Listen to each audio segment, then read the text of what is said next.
Welcome to Mysterious Goings On, the podcast about creativity, writing, and mystery. Every week, we talk about all kinds of great fiction and meet the people who write it. We also feature explorations about creativity in all walks of life. Your host, Alex Greenwood, will join you right after this.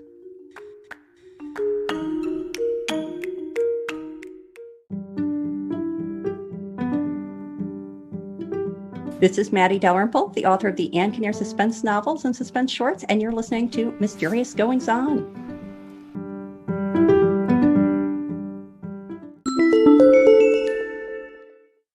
You know, I often tell myself, Alex, compose yourself. Well, it's fortunate for me that I need to compose myself, and I have an actual film and television composer right here on the show. She's also really great at marketing. We're so excited to talk to Priyanka Lalwani today because she's going to talk to us about all of these things here at Mysterious Goings On. Priyanka, welcome to the show. Thank you. Thank you for having me. It is my pleasure. Okay, I've got to say it. You're one of my first. Here we go. We've been doing this show since 2016. You are the first Bollywood film music composer we've ever had on the show. How does one get to be the composer of music for a Bollywood film? That's a really amazing question. And what a great way to start. I think it's all about knowing emotions and trying to amplify emotions in films. Bollywood produces the highest number of films. And being from India, you know, I'm born and brought up watching Bollywood films. And the best way that I got through it is through my network and through referrals. It did take me some time to get into it, but I'm so glad I'm here because it gives me an opportunity to speak to you and be here today. That's lovely. So just if you're a listener and you're saying, I don't know what Bollywood is, it's basically, now Priyanka will correct me if I'm wrong, it's Hindi cinema, right? What they've done, it's a portmanteau, the word Bollywood. It's because I believe it used to be called Bombay cinema. And so it's the Indian Hindi language film industry based in Mumbai, which is formerly Bombay. So the word is a portmanteau of Bombay and Hollywood. Did I get that right? Yes, that's correct. That's absolutely correct. And hats off to your research for that. Bollywood films are mostly from India, and a lot of them are produced in Mumbai. But now the times are changing a little bit, and we have films in over 27 languages. Good, right. That's incredible. Yeah, that's phenomenal. And in every year, Bollywood produces over 1,800 films in different languages, in about 27 languages. It's not just from Bombay now, it's from, different parts of the country. So it's really evolved and it's really grown over time. And with streaming services, there's just, it's just beginning to grow even further. Mm-hmm. I have watched some Bollywood films, and I've always been impressed by now, and by the way, I'm not trying to put all these films into one box, okay? But the ones I've seen, okay, if we can just accept that and understand that I've only seen a couple, and that the rest of this is a vast signature of my ignorance that I haven't seen so many more than a couple. But I've always been impressed by there's this wonderful scope to these films, and there's this energy to these films that it's an intoxicating medium.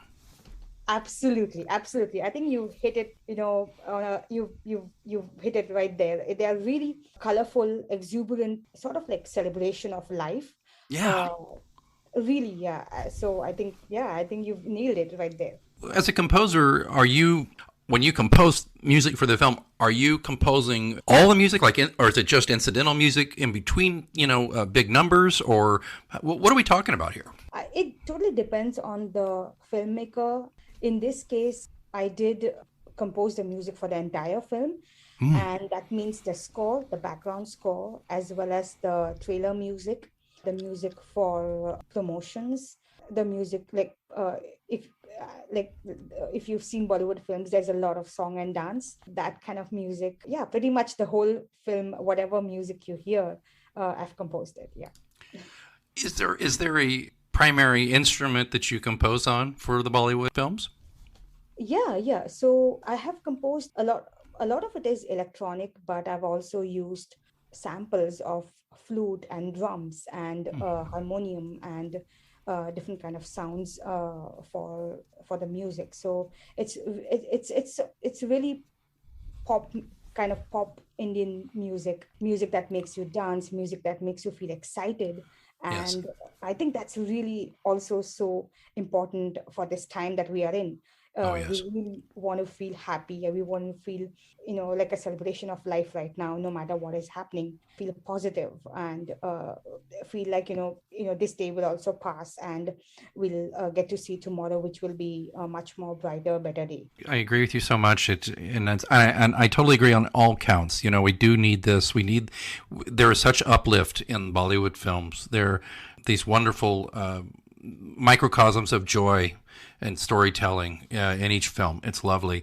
I would like to ask you just one more question about the composition and all that. Is I did some reading that maybe some of the producers released the film soundtrack like on a CD or something before the film's released, kind of hoping the music will get the audiences interested in seeing the film. And sometimes the soundtrack can even be more popular than the film. Is that a case you've experienced? That is true for some films. And in my case, we are just, yours is the first podcast I'm appearing on after finishing the post-production. So we're literally right now just starting with the promotions and everything. It's a very interesting thing that, I'd like to share, starting with what you're inspiring me to share this. In Western music, in Western films, the music is sort of in the background. It may not draw people to the theaters, but in Bollywood music or in films from India, the music majorly draws people into the theaters. That is one of the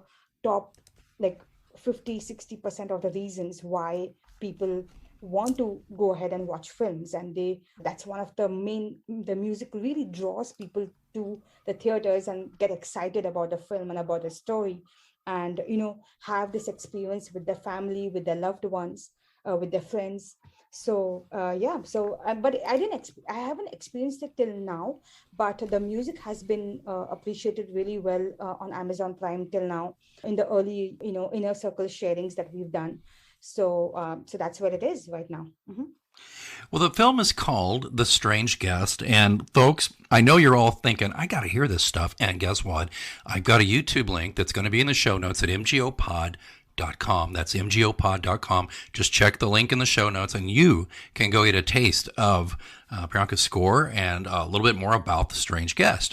I'm so excited about this, and I think it's kind of fun for me because, all joking aside at the beginning, how we've had tons of Bollywood producers and film composers, but it's always been something that has interested me since I first saw it years ago, the Bollywood film. And forgive me, I don't remember the name of the film, but I just remember I felt great after I watched it. It was fun, But when you got a hold of me, I was like, yes! Definitely. This is someone I want to speak to. This is so great. Because, I spoke virtually at a conference in India. My day job, I'm a public relations and marketing guy, kind of like you're a marketing person too, part of your work. And I spoke at this marketing conference. It was Linkjoy. And I just so enjoyed, prior to the conference, my interactions with people from your country and interacting with people who set that up. And then people from all over the world who also spoke. There was a gentleman from Nigeria. There were gentlemen from France and a lady from Japan. It was just a really great experience. But I guess wanted to say to that is just that, Priyanka, that I felt uplift having worked with those folks too. Not just going to a film and feeling uplift, but I felt uplift from working with Indian people. Wonderful. That's so amazing to hear. That's amazing. Yeah.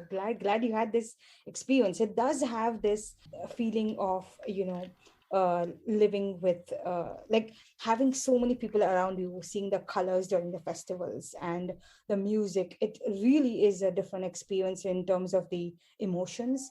And right now I am in San Francisco, and I've been here for over 10 years, and I do miss that sometimes, and that's a huge sort of an eat, pray, love experience. And I'm so glad you had that. Really amazing. Of course, I'm a big encourager of travel anyway. Of course, right now it's more and more difficult with a raging pandemic. But eventually, when things do settle down, I encourage everyone to travel. And India is definitely on my list. But moving on, though, from beyond the fact that you're a composer of note with The Strange Guest, and I'm sure you'll be doing a lot more after this one, you also have some thoughts on marketing tips during said pandemic and in the next decade from your perch in Silicon Valley. Any thoughts on that for the listeners? Absolutely. I think we are at pivotal point in terms of marketing. If you look at the audience, it's a very different stage that they are in. There is a lot of polarity in terms of what their preferences are. If you're into any kind of products or services or, any kind of creative writing, it's really important to see where that is going, and it's sort of like a moving target. So got to really pin down and talk to people more often than ever before in terms of what their emotions are, what they are feeling, what they like, what they don't like, and sort of update your personas and update your audience preferences. In terms of marketing, you will see a lot of change towards moving online, towards accepting what you hear, and just being okay with even you know peop- there is a lot of polarity in people's minds. So as a producer or as a composer, being okay with those kind of polarities and moving on from there. So it's a great learning. It's a great time to be a student right now. Mm-hmm. That makes sense. And, we do have a lot of our listeners are writers who are looking to market their work. And, it's a strange thing here for the strange dichotomy, Priyanka, because when we were all in lockdown in the United States, and of course you said you've been here 10 years. And so you experienced lockdown, and you're in San Francisco, which I know is very, very on top of it compared to a lot of states. I'm in Missouri, which is not on top of it, which is why we have just about more cases per capita than any other state at this point. But the point I'm trying to make is that I thought at the beginning of lockdown, I thought, well, we've got captive audience. People are going to want to read. This is a good time to promote. This is a good time to try to get people to read my series. But I think it was a little disappointing to a lot of folks who thought that people would read more books, but I think Netflix kind of stole a lot of thunder. Any thoughts on lockdown and trying to market yourself in general? Let's just talk to the writers listening out there. Any general thoughts on that for them? Absolutely, absolutely. I recently did a webinar on this also about the trends in marketing, and I would like to share one really main important point over here. Previously, we as creatives, we used to market based on where the money flows. So Mm-hmm. no matter, so if you're whether you're a producer, writer, into PR, into products and services, into startups, we would look at the revenues, what will bring us revenues, and see where the money flows and sort of create something in that direction. But during the pandemic and even post pandemic, it's really important to look at the emotions. It's right now the audience is at the survival mode. They are looking at things that are really, really important at that stage of their life. Mm-hmm. And so there's a huge shift in mindset so you're going away from the revenue mindset to the emotional mindset of the audience. So I think that's the one of the biggest changes that we have seen in terms of marketing and PR in Silicon Valley, including in startups, like startups getting funding also. Mm-hmm. If you take a look at them, most of them are into meditation or into like mindfulness or into audio technology related to that. So there's a huge shift towards the emotional aspect of it. So I think to your viewers, I would say, look, if you literally want to, if you want to make it like to be the most simple, you can literally Google search where the money flows in your industry at one Mm-hmm. hand, and on the other hand also look at what are the emotional values, what are the emotional beliefs of your audience during the pandemic and post pandemic. And I just wanted to share you one more small update, which is Sure. we will see people, hopefully the pandemic gets over quickly and we get back to our normal lives. So we will see like an uptick in people going back to our older, happier, meeting our friends and that life. But most of the world has become accustomed to going on Zoom, being available online, and working in our PJs. So that's going to be a part of our culture after a few years. So I do see like a dip in terms of people coming online after the pandemic is over, but after that there will be a huge uptick in terms of like listeners and viewers ready to, be a part of this new economy, being online, being available, being more active online than before.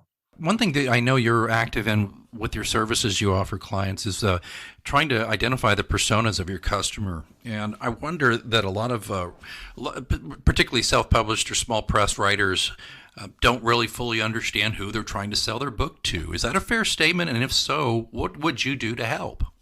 I think marketing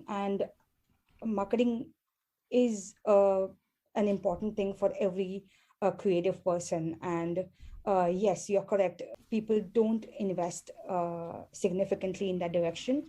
Some people do, but it requires, it's a different beast altogether. And Right. personas really, really help you identify your storytelling. I mean, it helps you in every aspect of your writing.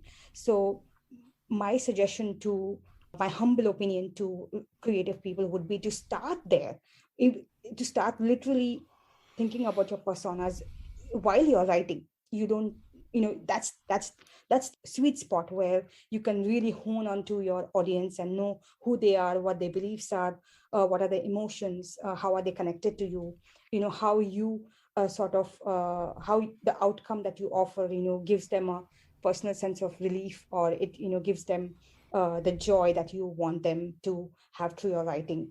So I think personas are really important, and I'm not saying it because I'm into that, but because really it'll help you in your writing. And try to introduce that in the beginning of your writing when you're, writing your creative, when you're into your creative projects, when you're talking to your friends. I think it'll really help you in developing your products. I've worked with people who have used personas and have started with one film, and now they are working on a series of films, like a Netflix series.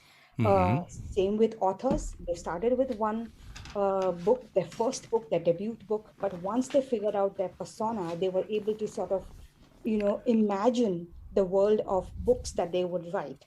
So I think that's the difference that I've seen in writers who know their personas and who don't know their persona. Kind of meeting the reader where they are and finding out who your audience is. And if it's more women than men reading your stuff, or there's more women than men out there, look for stuff in your genre. Let's say, I mean, it's always been known that romance has been mostly women who read that, but I think mystery thrillers have really, really become the domain of the female reader as well. But I don't know that because I haven't done enough research. I haven't worked with someone like you. Absolutely. I think in terms of the readers, it's very important to know where they're coming from, who they are, what their journey has been, what sort of age segment you are looking at. Definitely in terms of suspense, you'll have a huge audience, and you can see it from, the popular programs on Netflix. So I think a great way to start is, to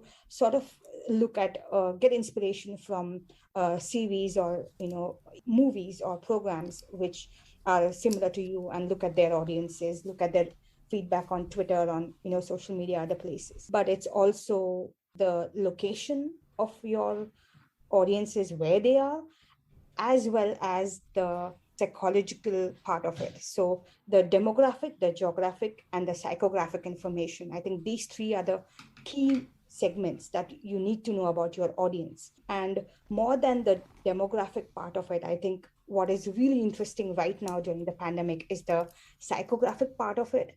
So that's one suggestion that I would, make to the creative, awesome people on your podcast and your listeners out there. Yeah. Pardon the word, but it's not sexy when you're writing your novel to think about, how will this be marketed? You just want to be creative and get it out there on the paper and write this great story, and then, but I think you're wise to suggest while you're writing it to be thinking about this. I mean, if you're just writing but if you're writing for the pleasure of writing and you don't have expectations of reaching a wide market and selling a lot of books, then do what you want, right?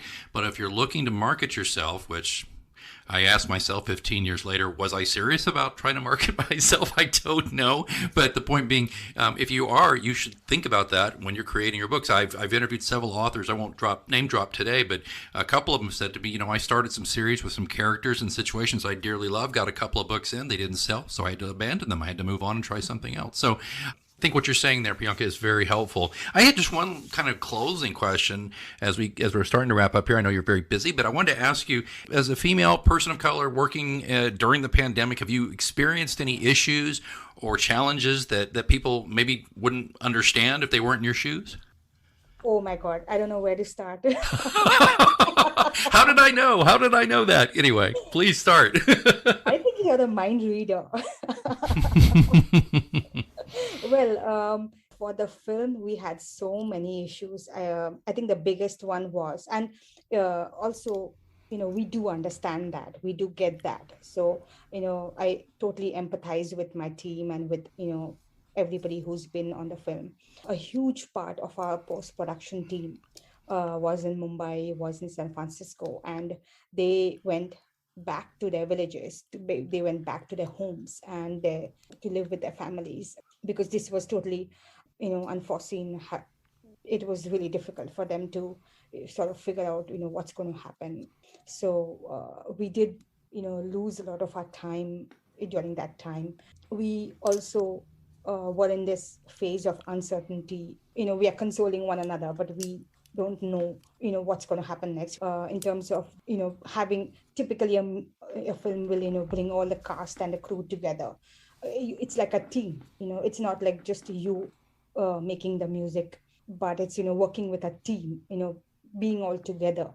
That's really important for a project like this. So that's something that didn't happen. So, we really missed all those aspects of human life in this project. And literally, like after December, after the last December, we froze. I mean, we just didn't know what to do. It was like a moment of, where we all sort of had conversations, but we just didn't know what to expect of the near future, and when this is going to end, and have those healthy discussions as peers, as friends, as colleagues. So a lot of it has there's really I'm like our listeners. I'm also at the stage of survival right now, where we don't know what is going to happen, when this is going to end, but we just try to be brave, and we try to be courageous, and we give each other that dose of courage and that positivity and that inspiration, and just be with them, and just be available, be ready to talk to them whenever they want, and be helpful to one another.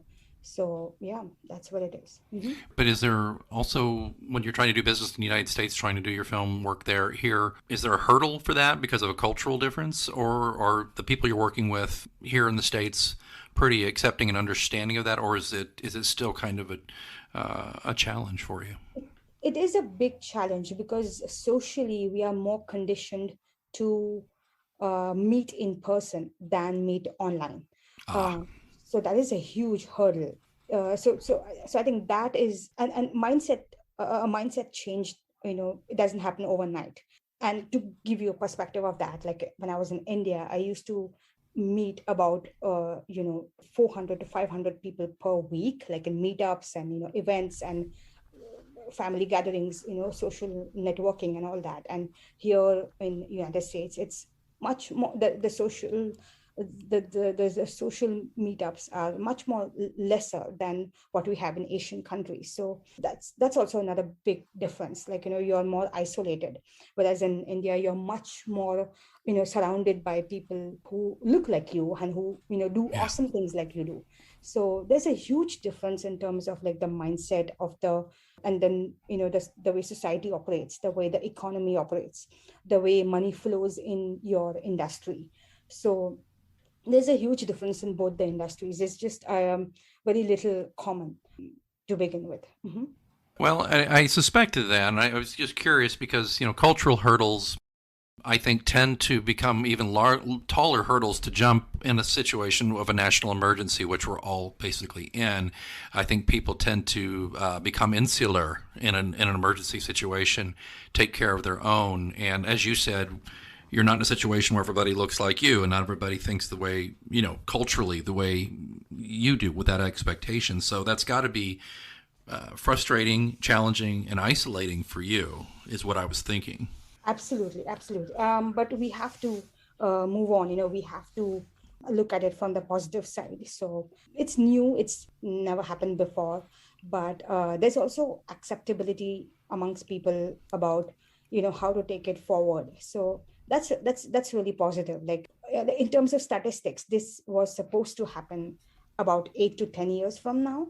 So there's a lot of research which has happened about this kind of developing countries moving online and being more accepting with streaming services, and they had sort of pegged it in the next 8 to 10 years when that was supposed to happen, but it just happened too early.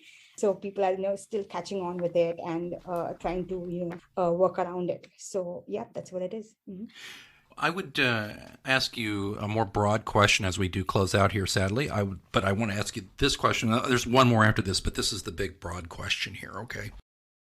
I'd love to know, just if you can encapsulate this briefly, just your creative approach. Are you someone who, there's some people I think, I'll put it to you in my own way, what I do, okay, when I'm going to write a book. I get an idea for a book, and I'm like, okay, I don't outline the book or anything like that, but I have some general ideas where it's going to go, right?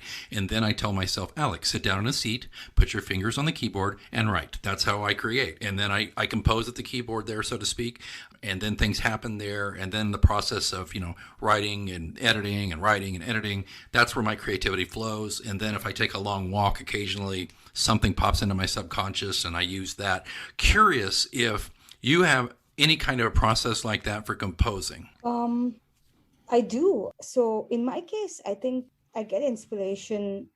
I try to find some kind of inspiration from nature, from my previous work, or from relationships, or from conversations with friends. And I'm constantly making notes about it in my diary.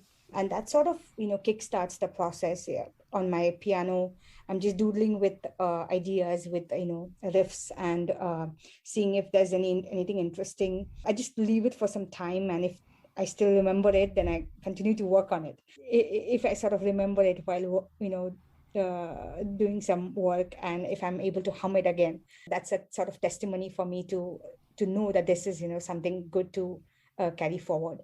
So that's there. But I think the process is really interesting, right? I think you get, I think I've found inspiration in so many weird places also. Get weird. I want to hear the weird stuff. Like, I mean, just, we are overhearing conversations in, planes, and in while traveling, or, while just, you're in your BART or in your Caltrain, or, so so inspiration can come from pretty much everywhere. And I just sort of, I'm so grateful for that, I try to be a really good listener, and sort of, also empathize with the audience, trying to know what the emotions are, what they're trying to feel, being more available to, friends and family, and just, hopping on a call with people on a monthly basis has really, really worked well for me. So I think those are some of the ways that I sort of find inspiration. The process definitely will change every time, but I think that's pretty much been the common way that I start making music. And then moving forward, it's always, having some sort of validation where I recall the tune, and I sort of, find that, hey, oh my God, this is amazing. I remember the tune, so there's something in it. And then I move forward from there. Oh, man. Priyanka Lalwani, I've so enjoyed learning about you and your new film, which you've composed the entire score for, which is, of course, The Strange Guest. There is going to be a link in our show notes and on mgopod.com. But Priyanka, how else can we find out more about you? What websites, what links should we also add in there with the link to The Strange Guest music? Wonderful. So thank you so much for having me, Alex. Listeners, your listeners can find me on my website, priyankalalwanimusic.com. You can also, search my music on Alexa, or on Spotify, or on any of your other social media channels by just putting the keyword The Strange Guest, and find it there. You can also find it with my name, Priyanka Lalwani Music, on social media channels, and follow me there. Yes, I'm hoping to forward to DM with some of your listeners, and with you, and with, just get to know what's going on. Yeah. Well, Priyanka, you've been far from a strange guest. You've been a delightful guest, and Oh. but I might have been a strange host. I hope I was, but I've so enjoyed it. Thank you so much, everybody. Check mgopod.com or your show notes, and you'll find all these wonderful links. And again, Priyanka Lalwani, thank you so much for joining us here on Mysterious Goings On. Thank you, Alex. Thank you so much for having me here. And you were really amazing. Really. Yeah.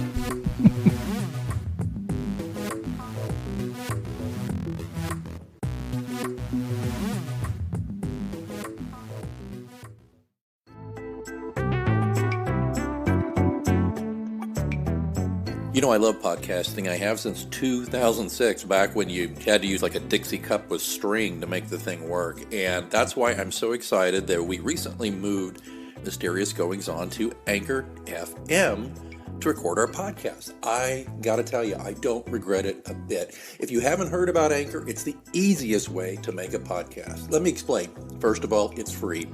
There's creation tools that allow you to record and edit your podcast right from your phone or computer. Anchor will distribute your podcast for you so it can be heard on Spotify, Apple Podcasts, and many more. And you can make money from your podcast with no minimum listenership. It's everything you need to make a podcast all in one place.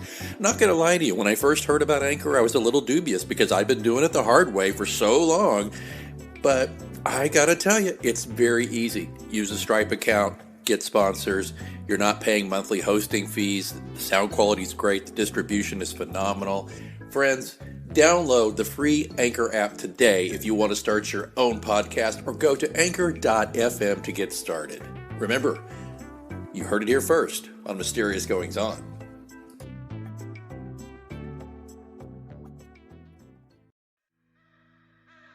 Thanks for joining us on Mysterious Goings On. Be sure to follow Mysterious Goings On wherever you get your podcast and never miss an episode. Don't forget, you can get the links to books and other things mentioned on the show at mgopod.com. Until next time, keep reading.